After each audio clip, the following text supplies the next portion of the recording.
Устаз, мен былтыр күздө үйлөнгөм. 3 ай жашадык. 1 айдан кийин Бишкекке келдик. Иштегени. Шаардан жумуш чыкпай жатты. Тамак аштан кичине акча жактан квартиранын акчасынан кыйналып калдык. Мен бул кыйынчылыкты Аллахтын сыноосу деп билдим. Бирок келинчегим көтөрө албай койду.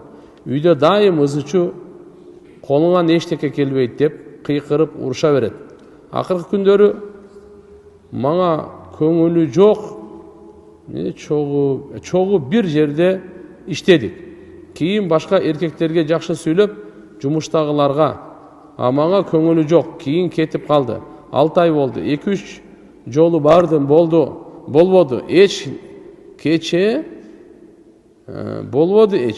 Кече жакында шаарга келип, эжеси менен келип, жүгүн алып кетти. Сизден суранарым, шарият жолунда кандай кылсам болот? Азыр номерин алмаштырып алды. Аллаху акбар. Эми шарият жолу менен эмне кылат эле? Каниетке чакырыш керек, туугандар.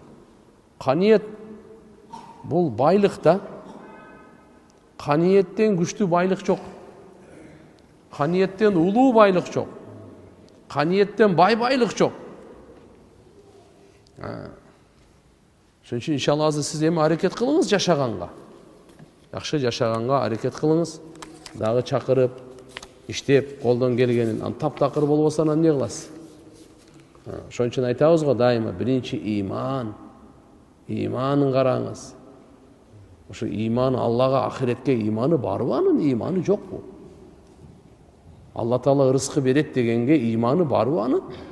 Я. Эгерде бу түшүнгөн болсо, алхамдулилlah, сабыр кылат эле.